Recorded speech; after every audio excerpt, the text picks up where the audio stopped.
Welcome everyone to Obsessed Garage. I'm Matt Mormon. Today's product focus are impacts and higher torque impacts.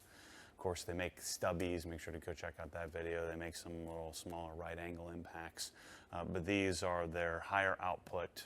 We also have a special tool called the extended anvil, but for today's video, we're going to talk about the compact torque, mid torque, and high torque, and then they make about 20 other versions. These are the three that I think you'll want in your cabinet. These are the three that I have in my Sonic setup here, and so I wanted to talk about when I use them, how I use them, and why you'd want them. So let's start with the compact torque. The compact version, I find myself out of the three using this one the least. This is a 2855-20. You can break lug nuts free with something like this. You can do quite a bit of work. I find this is the one that I'm using when I'm working on coilovers or suspensions, trying to break some stubborn nut loose that's in a little bit tighter area. Of course, all of these are 18-volt M18 tools, and I like the friction ring version. So when you buy all of these, you have several, or I guess two different options. You have the friction ring. You can get them in 3/8 or 1/2-inch anvil. The anvil is this thing here, and you can also get them in pin detent, where you have the pin that you have to push in, which would lock the socket on more robustly than a friction ring. But for all of us, I think, that are doing automotive-related things, unless you have this tool that you have fixed with a certain socket on for sole use, I think you're going to want to utilize. I'd have if I grab the right tool. I think you're going to want to utilize the friction ring version, which is a little stubborn at times, but the nice thing that I can pull it without having to press the pin in order to get it off. So we stock these all in 1/2-inch only version. I just think it makes sense. Get the 1/2-inch. You can always step it down using an anvil step down socket if you needed to. And I find myself using these often. You'll notice on the mid torque here, you'll find these using these with the high output batteries as well. The new design of all the tools, the high output, the wider batteries. So if you compare a traditional XC 5.0 to a CP high output, so you'll find that the high output batteries use the most modern version of a lithium ion inside. And so if you're interested in battery tech, go check out the video that we did with the Battery Innovation Center when Ben came down and educated us on these.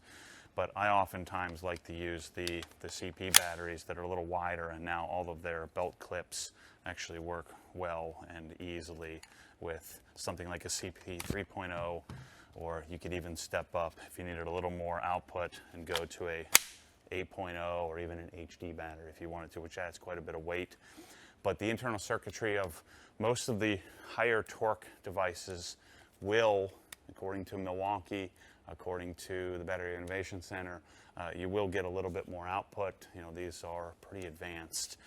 The internal circuitry will then, the microchip in here will sense that we have a higher output battery, which will allow the tool to operate with a little bit more output, a little bit more torque if you needed it for something like that. So mid torque, this is my lug nut guy for all of my sports cars. If you're dealing in trucks, or you have a F-150 or 250, 350, something like that, a GMC Sierra, a larger 1/2-ton or full-size pickup truck, you're probably going to want to go with a higher output, higher impact or higher torque impact. And then the larger, I use this probably the least out of all. Again, it just depends on what you're working on.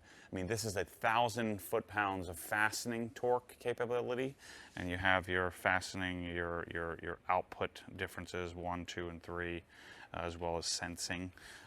But this device, and by the way, this has the optional boot on. They do make a boot for these as well to help with impact. But this is 1,400 foot-pounds of nut busting for torque, or breaking nuts, lug nuts and nuts loose.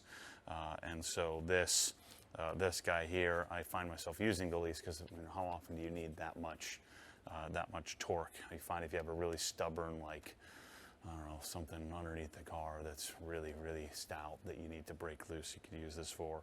I use this for driving in, concrete anchors on my Rogue rig that we had in the past, and that's what we'll use this here for. The mid-torque is rated at 650 of nut busting foot-pounds and 550 fastening, and then the compact is rated as the same as the stubbies. I feel like this still has more output than the stubbies and the right angle, but this is rated at 250 nut busting and fastening torque. Just like all Milwaukee tools, when you buy them, by the way, here's what the boot looks like for the this is for the mid torque, and this fits the Pindy tent friction ring versions as well, and I believe fits 1/2 inch and 3/8 inch anvil. When you buy all these tools, you have the option to buy the tool only. I would suggest these that you buy as a kit. You get a pretty good value. You get $60, $70, $80 of additional value. All I care about are the batteries. The chargers, I'm using the rapid charger or the supercharger. So I'm using those. I have the rapid charger and supercharger in my cabinet, so I always throw away the chargers that come with. But anytime you buy one of the tools, if you buy a 2.0 version, you're buying a tool only. The only thing that's in here is the tool. There are no batteries, no chargers, no bags, no accessories. You're getting the tool. It's the least expensive way to buy, but when you spend the extra money, you almost always get value for your money when you buy a Milwaukee kit, and that's always denoted by a 2.2. And all of these three, when you buy them, when you buy the 2.2 kit, you get the plastic travel case, which again I don't keep. I throw that away. You get the charger, and you get the 2 CP 5.0 batteries on these. I would suggest you consider. I think the sweet spot in these batteries, in the outputs, I think you would like, especially for lightweight and traveling, a couple of CP 3.0s, high output batteries, and then this is the 8.0, but I think the sweet spot in pricing is the 6.0. So I have quite a bit of 6.0 batteries in my cabinet that I'll use a lot of times, especially on the big heavy one. It's already heavy anyway. It actually is a little bit more balanced when you put a bigger heavy battery on. They do make an HD series batteries, which they have for the table saws and things like that, that will fit all of these, but I find there's no real performance increase over one of these high output batteries. So these are all available at accessgarage.com. If you can have one tool in your life, this I would have to say is my favorite, the mid-torque. Especially this is the new mid-torque, which is a lot more capable than the old one. This is my favorite tool out of all the Milwaukee stuff. You got to get yourself one of these. Appreciate you honoring the source of if you're watching this video and buying from accessgarage.com. And if you have any questions, hit us up, support@accessgarage.com. I have guys standing by to answer your questions all the time. So thanks for watching. And yeah, these are good tools to have.